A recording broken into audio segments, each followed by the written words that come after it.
Hello everyone, my self Pramesh Dutt Dubey. स्वागत है आपका हमारी YouTube channel financial and banking news में। और आज हम बात करते हैं भारत के विदेशी मुद्रा भंडार की।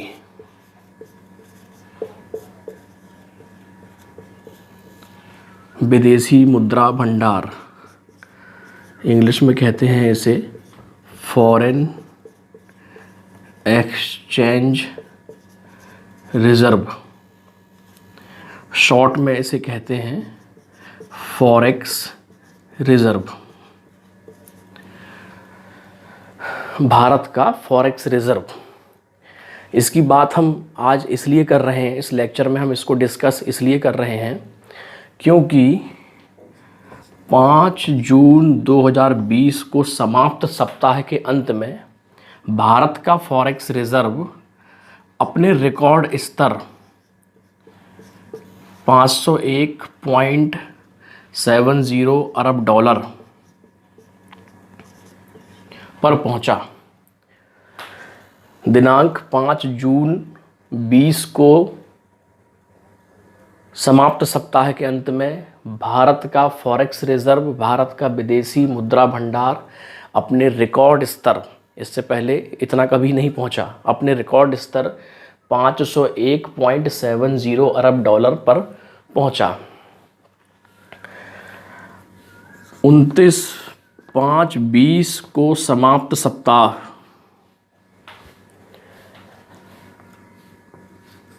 को 29/5/20 को समाप्त सप्ताह में भारत का फॉरेक्स रिज़र्व 493.48 अरब डॉलर था। इस एक हफ्ते के दौरान इसमें 8.22 अरब डॉलर की वृद्धि हुई और इस वृद्धि के साथ 5 जून 20 को समाप्त सप्ताह के अंत में भारत का फॉरेक्स रिज़र्व 501.70 अरब डॉलर के अपने रिकॉर्ड स्तर पर पहुंचा। इतिहास की बात करें तो 1991 में भारत का फॉरेक्स रिज़र्व जीरो हो गया था, शून्य हो गया था। और आज लगभग 29 साल के बाद, लगभग 3 दशक के बाद भारत का फॉरेक्स रिज़र्व अपने रिकॉर्ड स्तर 501.70 अरब डॉलर पर पहुंचा। अब फॉरेक्स रिज़र्व को समझते हैं कि फॉरेक्स रिज़र्व है क्या। तो फॉरेक्स रिज़र्व को समझने के पहले हम ये जानते हैं कि इसके कंपोनेंट्स क्या हैं। कंपोनेंट से तात्पर्य कि इसमें शामिल क्या क्या होता है, किन किन चीज़ों को हम मानते हैं कि ये फॉरेक्स रिज़र्व के अंतर्गत है। आइए जानते हैं।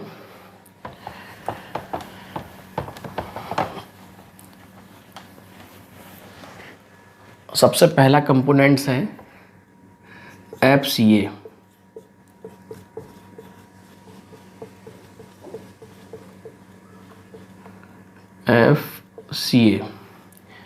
FCA यानी कि foreign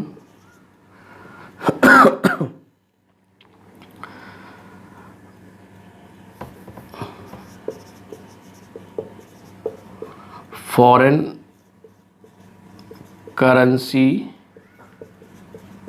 assets, foreign currency assets.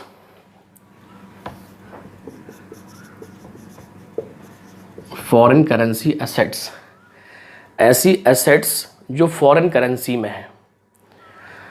Forex reserve कहाँ रिज़र्व होता है? Central bank. भारत का सेंट्रल बैंक क्या है? RBI। तो भारत का फॉरेक्स रिज़र्व RBI में रिज़र्व होता है। और फॉरेक्स रिज़र्व में ऐसी एसेट्स शामिल होती हैं जो फॉरेन करेंसी में है, या जिनको हम कैश में यदि कन्वर्ट करना चाहें तो हमें फॉरेन करेंसी प्राप्त होगी, उसे कहते हैं फॉरेन करेंसी एसेट्स। मुख्य रूप से इसमें फॉरेन करेंसी यानी कि कैश, ऐसा कैश जो फॉरेन करेंसी के रूप में है,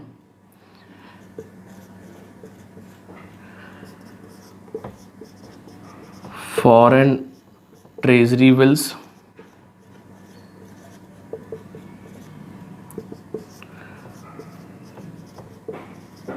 foreign bonds, foreign government securities. मुख्य रूप से इसके अलावा और भी इसमें चीज़ें शामिल हो सकती हैं, बट मुख्य रूप से फॉरेन करेंसी यानी कि ऐसा कैश जो फॉरेन करेंसी में अवेलेबल है, foreign treasury bill, foreign bonds, foreign government securities, ये सब मुख्य रूप से मिलके बनाती हैं फॉरेन करेंसी एसेट्स। ये सब एसेट्स हैं और ये ऐसी एसेट्स हैं कि यदि हम इन्हें कन्वर्ट करना चाहें तो ये फॉरेन करेंसी में कन्वर्ट होकर हमें फॉरेन करेंसी उपलब्ध कराएंगी। हम भारत के फॉरेक्स रिजर्व को डॉलर में ही दिखा रहे हैं कि अपने रिकॉर्ड स्तर पे पहुंचा 501.70 अरब डॉलर। 1991 में $0 था। डॉलर में ही क्यों? डॉलर में इसलिए कि मैक्सिमम जो हमारे पास फॉरेन करेंसी एसेट्स है, मैक्सिमम जो फॉरेन करेंसी एसेट्स हैं हमारे पास, वो डॉलर के रूप में है। हमारे पास फॉरेन करेंसी एसेट्स पॉन्ड्स में भी है, रूबल में भी है, एन में भी है, लेकिन मैक्सिमम जो पार्ट है वो डॉलर के रूप में है। इसलिए हम बाकी करेंसी को भी एक औसतन एवरेज लेके कन्वर्ट करके सारे फॉरेन करेंसी एसेट्स को या फॉरेक्स रिजर्व को डॉलर में शो करते हैं। आगे बढ़ते हैं। First FCA। सेकंड कंपोनेंट्स इसमें शामिल होता है गोल्ड रिजर्व।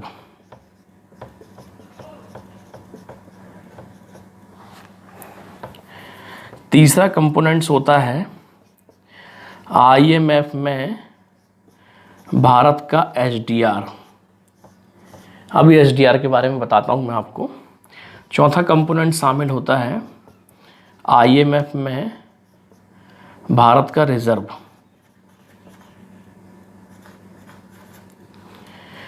ये चार चीज़ें मिलके फॉरेक्स रिजर्व बनाती हैं। इन चार चीज़ों के संग्रहण को, संकलन को, समूह को फॉरेक्स रिजर्व कहते हैं।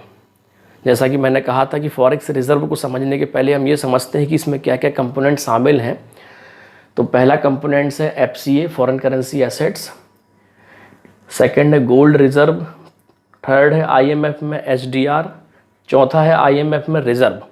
और ये चारों कंपोनेंट्स मिलकर इन सभी चीज़ों का संकलन मिलकर क्या बनाता है? Forex reserve. इन चारों चीज़ों के समूह को कहते हैं, इन चारों कंपोनेंट्स के समूह को कहते हैं फॉरेक्स रिजर्व। चलिए अब SDR को समझते हैं। सबसे पहले बात करते हैं इसके फुल फॉर्म की। Special drawing rights. Special drawing rights. IMF में हमारी जो करेंसी है उसका वर्ल्ड मार्केट में क्या वैल्यूशन है, उसके बेसिस पे IMF हमें एक SDR देता है, स्पेशल ड्राइंग राइट्स देता है कि उतनी सीमा तक हम कभी भी पैसा ड्राइंग कर सकते हैं, IMF से पैसा ले सकते हैं। ये डिसाइड होता है कंट्री की जो करेंसी है उसकी वर्ल्ड मार्केट में क्या वैल्यू है, क्या वैल्यूशन है, उसके बेसिस पे स्पेशल ड्राइंग राइट्स डिसाइड होता है। हमारा SDR है 1.44 अरब डॉलर। हमारी जो करेंसी है रुपए, उसकी जो वर्ल्ड मार्केट में उसका जो वैल्यूशन है, जो उसकी वैल्यू है अदर करेंसी से जो उसका कंपैरिजन है, उसके बेसिस पे IMF में भारत का SDR 1.44 अरब डॉलर है। बात करते हैं IMF में रिजर्व की। तो IMF में जो कंट्री मेंबर हैं उन्हें कुछ राशि IMF में रिजर्व में रखनी होती है। कुछ धनराशि, निश्चित धनराशि IMF में रिजर्व के रूप में रखनी होती है। भारत की ओर से IMF में 4.28 अरब डॉलर की राशि रिजर्व है। चलिए जब बात कर रहे हैं कि किसमें कितना पार्ट है, तो गोल्ड रिजर्व में देखते हैं। गोल्ड रिजर्व में है 32.352 अरब डॉलर।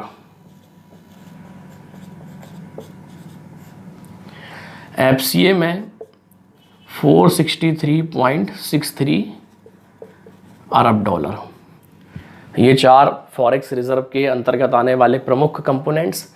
सबसे ज़्यादा शेयर होता है FCA का, सबसे ज़्यादा पार्ट फॉरेक्स रिजर्व में FCA का है। ये मेजर कंपोनेंट्स हैं। FCA 5 जून 2020 को समाप्त सप्ताह के अंत में 463.63 अरब डॉलर था। 463.63 अरब डॉलर। भारत का गोल्ड रिजर्व उसी दिन 32.352 अरब डॉलर था। IMF में SDR 1.44 अरब डॉलर था। IMF में रिजर्व 4.28 अरब डॉलर था। और ये चारों ने मिलके बनाया भारत का फॉरेक्स रिजर्व 501.70 अरब डॉलर। 501.70 अरब डॉलर। 500 अरब डॉलर से ऊपर का फॉरेक्स रिजर्व केवल 4 देशों के पास था। भारत जब 5 जून 20 को 501.70 अरब डॉलर के अपने रिकॉर्ड स्तर पर पहुंचा तो ये भी उन देशों में शामिल हो गया, अर्थात ये 5वां देश बना जिसके पास 500 अरब डॉलर से ऊपर का फॉरेक्स रिजर्व है। तो कुल 5 कंट्री हैं भारत को मिला के, भारत 5वां देश है जिनके पास 500 अरब डॉलर से ऊपर का फॉरेक्स रिजर्व है। नंबर 1 पे चाइना है। चाइना के पास 3101 लगभग 3101 अरब डॉलर का फॉरेक्स रिजर्व है। 3101, ये नंबर 1 पे है। चाइना नंबर 1 पे है फॉरेक्स रिजर्व के मामले में। उसके पास लगभग 3101 अरब डॉलर का फॉरेक्स रिजर्व है। अभी तक मैंने जो आपको बताया है उसे थोड़ा सा ब्रीफ कर देते हैं। भारत का फॉरेक्स रिजर्व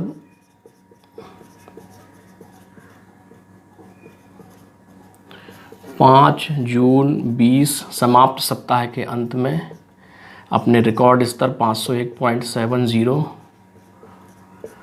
अरब डॉलर पर पहुंचा। एक और महत्वपूर्ण बात, ये जो फॉरेक्स रिजर्व पे हम पहुंचे हैं, भारत पहुंचा है 501.70 अरब डॉलर पे, ये अगले 1 वर्ष तक आयात पर जो भी खर्च होगा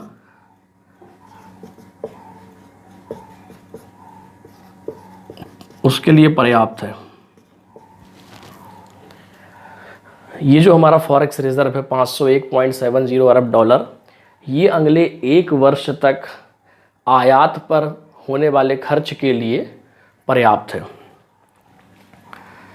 जल्दी से ब्रीफ में समझ लेते हैं। अभी मैंने आपको बताया पहले डिटेल में।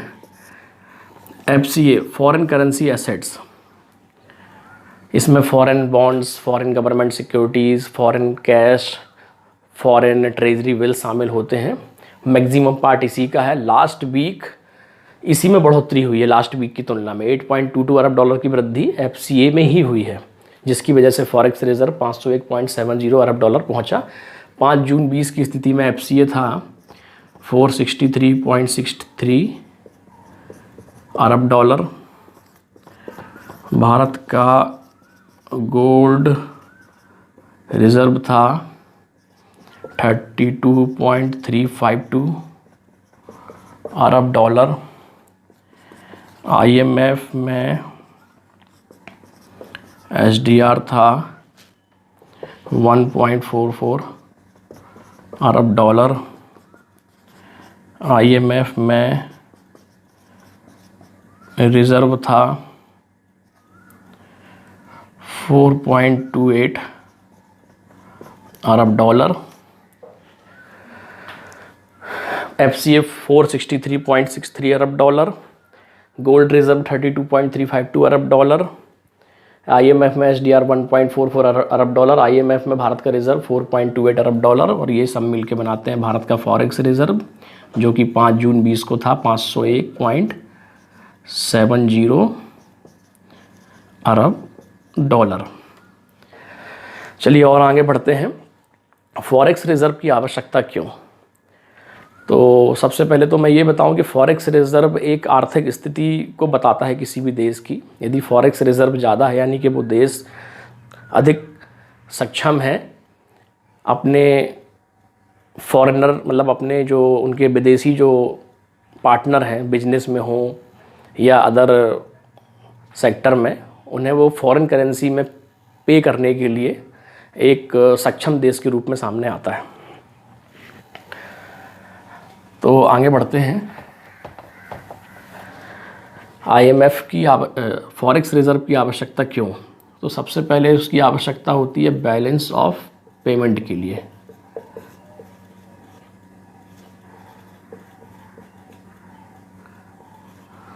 किसी कंट्री के साथ हम व्यापार करते हैं, सपोज़ हम अमेरिका के साथ व्यापार करते हैं, तो अमेरिका से हमने 100 रुपये की वस्तु आयात की और भारत से हमने अमेरिका को 80 रुपये की वस्तु निर्यात की।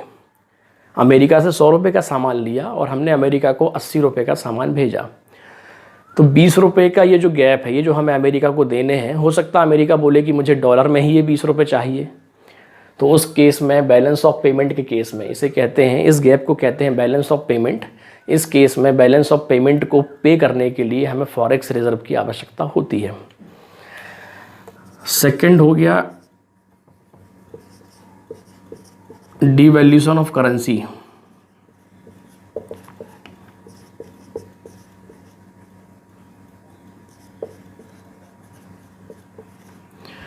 हो सकता है कि रुपए की वैल्यू कम हो जाए, कुछ ऐसी स्थिति आ जाए वर्ल्ड में, उठापटक हो जाए, इमरजेंसी आ जाए, तो कुछ समय जो हमारा विपरीत समय होगा, कठिन समय होगा, पुनः हमको रुपए का वैल्यूएशन बढ़ाने के लिए जो समय चाहिए होगा, उस कठिन दौर में भी फॉरेक्स रिज़र्व हमारे काम आता है। इमरजेंसी के केस में, नॉर्मल इमरजेंसी लग जाए,